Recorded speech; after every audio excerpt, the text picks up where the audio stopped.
We are more connected than ever before, but we are more isolated than ever before.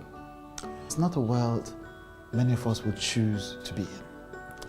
And just for that alone, we need to help people be happier in visible, scalable, sustainable ways.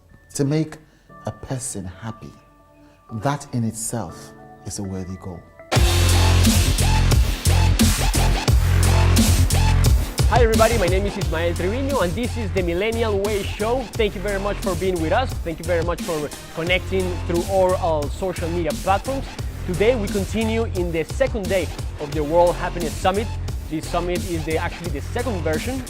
The first version was last year, which gathered people from all around the world. More than 35 countries, speakers gathered here in Miami to share one thought, the thought of how to reach happiness, how to reach a better life, how to reach a better well-being, a better mindset. And today we have a very interesting guest. His name is Chude Jideonwo. Thank you very much. He is a Norwegian lawyer. He is also a journalist and a media entrepreneur, and he is the creator of a movement called Joy. Chude, what this movement is about? Well, Joy Inc. is there's a number of things. There is globally, as people who work in this field know, there's a depression crisis. The World Health Organization had said by 2020 depression would be the biggest cause of disability worldwide, and that came 3 years early. By 2017 it became the biggest disability worldwide. In my work over the past 17 years in the media in Nigeria, Ghana and other countries, I'd seen a silent epidemic depression crisis. There's very little data, if at all, to measure the rate of depression and anxiety across many countries in the continent. However, I had seen anecdotally this was becoming a huge problem, and when I connected it to the global numbers, it made me worried. I had also faced my own bouts of depression as well, and the way I came out of them was I discovered self-help tools, and when I began to read up about them, I found out that these were universal tools. These were inexpensive tools. These were tools that young people could use for themselves. And they had been validated by a lot of research over the past 2 to 3 decades. Mm-hmm. And so I said, how come people don't know this? Especially if we have these huge problems. If people are unable to bounce back from adversity, they're unable to learn resilient skills, and there's a lot of research as to how they can help themselves. Why don't they know? And so I decided to form this company because this science and this thinking had helped me a lot. I want to create a movement across West Africa especially, so that other people can find out about these tools, help themselves, and help their communities. And those tools, as you're saying, they are there. They are free. Yes, everybody can use them. Yeah, we do things like meditation. Meditation is the #1 positive psychology intervention globally in terms of the science, the research, the thinking, the conversations. And many African societies are religious societies, and many of the world's major religions have meditative practices inside them. They are called prayer. And so how do people know that this is an important tool? Not just prayer where you ask for things, a prayer where you listen, where you are calm, where you are connected with the universe. And this applied to all kind of religion, all kind of thinking? All the 4 major religions, Christianity, Islam, Buddhism, Hinduism, all speak deeply about meditative prayer. Yeah? Research also shows us about altruism. If you ask for a hack to becoming happy, I want to be happy tomorrow, what's the one thing I should do? The one thing any researcher will tell you is go and do something for someone else. Don't focus on yourself, focus on other people. Yeah? And again, these major religions I mentioned, Christianity, Islam, Buddhism, all emphasize do unto others as you'd like others to do unto you, give unto others. Charity is the will of Allah. So there are all these things. And so for me, it's like, why people should know this. People should know this. You're not just doing this to get money. You're doing this for yourself. You're doing this to build your spirit, to build your emotions, to build your mind, to build your heart. and to Amazing. help others build theirs as well. When we told our audience in our social media that we were going to have the opportunity to talk with Chude, they sent us questions. Right, And I want to read you a few. They said, for example, ask him about the Joy podcast of every week. You speak to people you adore about things that truly matter, like kindness, pain, empathy, loss, courage, love, and joy. Yeah. How do you came up with this idea of this podcast? Well, to be honest, there's some podcasts that I've come to love. There's one of my favorite people in the world. There's a lady called Krista Tippett. She runs a very popular podcast called On Being. And she has these wonderful conversations with people about, wonderful ideas about soul and spirit and heart. Yeah? And I was inspired by that. And I wanted to find out how to bring those kinds of conversations home to Nigeria and to the rest of West Africa, which is my focus. But I wanted to make it a bit more practical.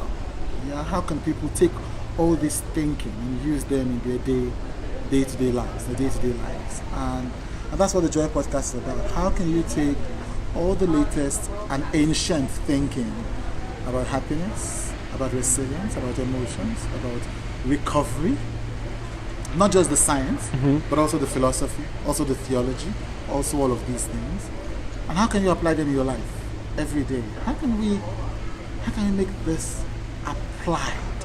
I feel like if all this research is applied, it will be a fundamentally different world.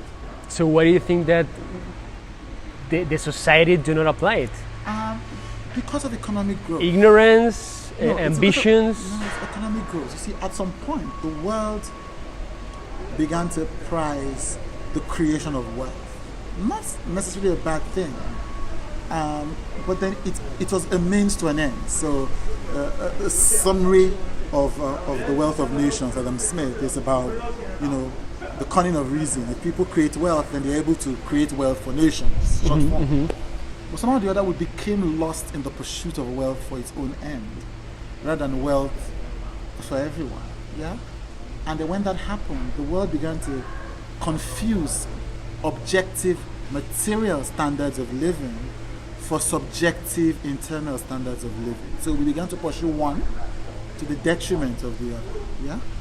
And when that happened, when we decided to go one way, rather than to combine those two ways, we lost something that's central to who we are. And how do I know that? Because that's why depression is increasing. Yeah? If standards of living are going higher, more people, the rates of poverty in China have gone down to single digits, almost 2%, going to be eradicated in the next 2 years. Yet, young women are committing suicide. Yet, the rates of suicides are increasing. Yet, it's below 80 on the World Happiness Report. Something is misaligned. And so, it's that complete and utter focus on the pursuit of materiality that has kind of warped our sense of who we are as human beings. And so the idea moving forward is to inspire people to take a second look as to the things we've given primacy and prominence, and say these things are crushing people's souls. They're crushing people's souls. People are reacting with mental illness. They're reacting with depression and anxiety. They're reacting with suicide. It's no longer acceptable. We have to transform the culture. We have to enable human beings be human beings. Human beings are not just body, with soul, with spirit. Yeah? Whatever you call spirit, consciousness, whatever you call it, yeah? Whatever you call that, there is something about us beyond the physical, and we're not taking care of that. You're very young. Yeah, you're yes, 32, 33. 33 yesterday. Yesterday. Wow. Yes, yesterday. Very happy birthday. Thank you. Congratulations. Thank you. Actually, by the way, I saw that you had a very special request for the people that would like to tell us a little bit about this request right there. There are psychiatric hospitals in Nigeria. They are very useful, and we need more mental health institutions. But there are no walk-in centers where the young person is facing anxiety now, not even diagnosed, you don't know what's happening, somewhere to just go in and talk to someone. And I spoke to 2 NGOs in Nigeria where we invest our profits, and they told me about this, and I was scandalized, and I thought this cannot be possible. And so on my birthday, I launched a fundraiser to raise just not a lot of money, $30,000, yeah, to help build a mental and emotional resource center where young people can walk into when they have problems, depression, anxiety, trauma, when they're thinking of suicide, anything. And so it's called the Joy Hub Fund. Mm-hmm. And if you go to GoFundMe and type the Joy Hub Fund, you'll find out how you can donate to help young people in Nigeria to have this. And we want to have more centers across Nigeria. We want to have a center in Cameroon.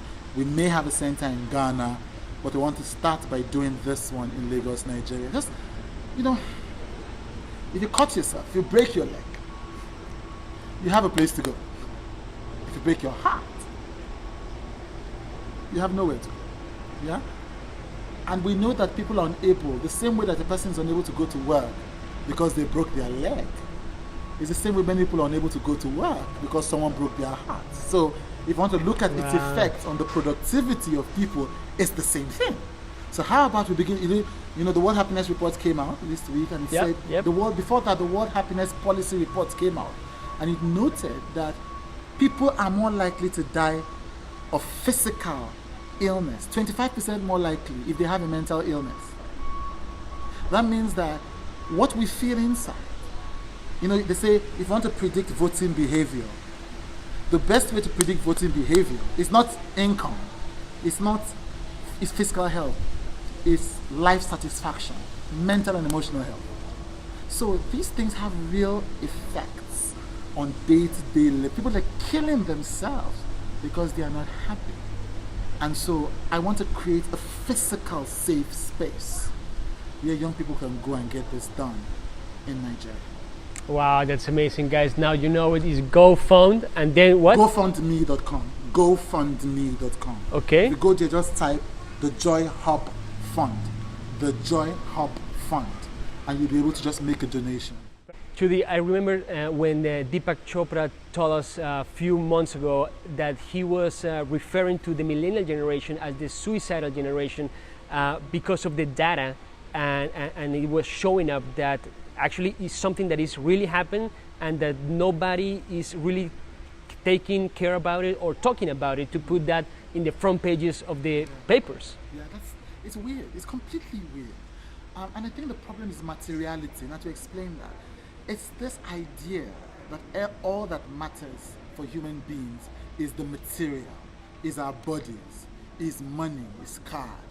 And that's weird because all the research shows that no, what's happening in our inside, our emotions, our spirituality. There's a lot of research about the linkage between spirituality and happiness and depression and well-being. It shows that that's what is more important in what we do. I was talking about the Harvard Grant studies. And I think it's the longest because I haven't found any other longitudinal study, almost 80 years, studying the same guys, I think 200 guys, over almost 80 years. Wow. And they talked about one of the predictors of long life and a healthy long life in people was having warm relationships. Men were more likely to live longer if they had close relationships with their mothers. More people died or got sick from loneliness than did from alcoholism, from heart disease. The Harvard Grant study from the Harvard Department of Harvard Adult Development Studies. And this is huge. This is a fact. We know this. We know from Brené Brown's research about shame that when people are unable to express their emotions, it begins to affect everything about their lives. But we're not taking it seriously. You are more likely to take me seriously if I tell you I have research about nuclear weapons. If I tell you I have research about Wall Street derivative stock options, stock derivatives, you're more likely to take me seriously if I talk about having a new social platform to help you spend more money buying rubbish. Totally. But if I tell you it's a disaster that I have to talk about loneliness and suicide first before people take their own happiness and flourishing seriously, it's nonsense. Like, as a human being, you know that relationships matter. You know that love matters. You know how unhappy you are when somebody talks to you in a negative way in the office, you know. And so why do I have to wait to tell you data about anxiety? Across the world, 11% of people across the world are suffering accumulation of anxiety and depression. More than any other disease. So why do I have to tell you that first?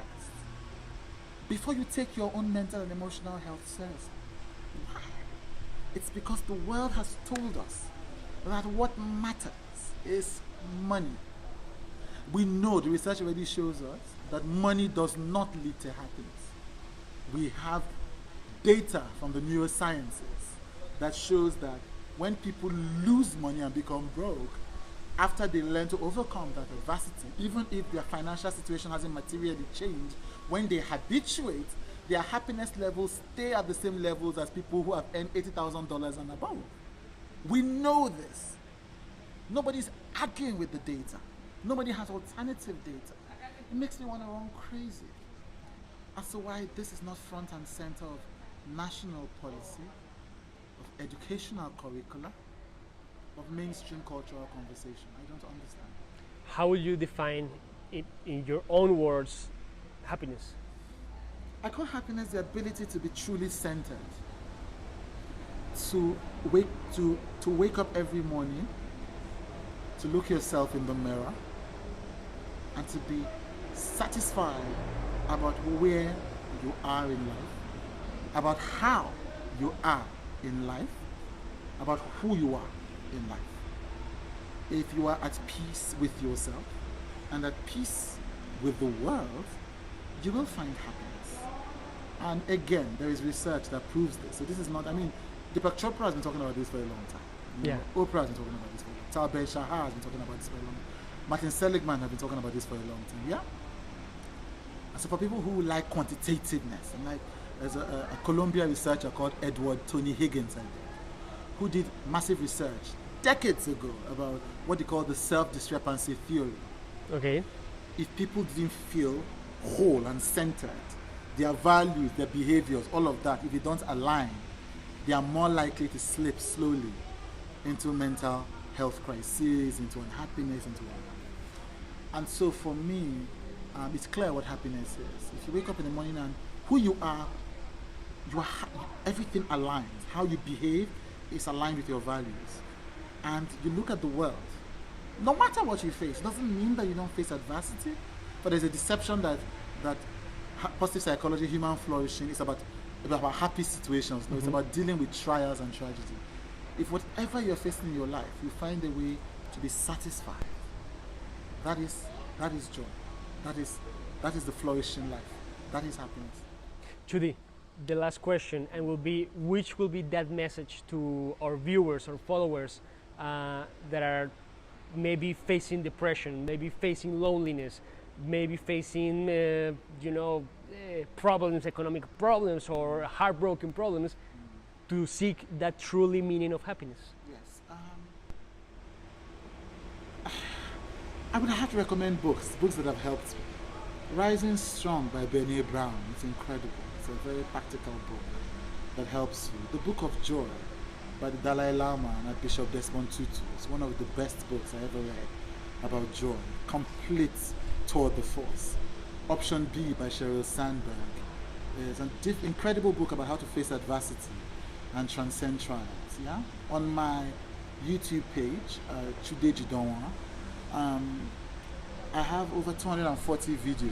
So this is all free that are accumulated into a playlist that you could watch that helps you with different things: shame, trial, disappointment, unhappiness. So within those books and those videos, you'll find useful tools that can help you be happy. Guys, there you had it, the one and only Chude Jideonwo. Thank you.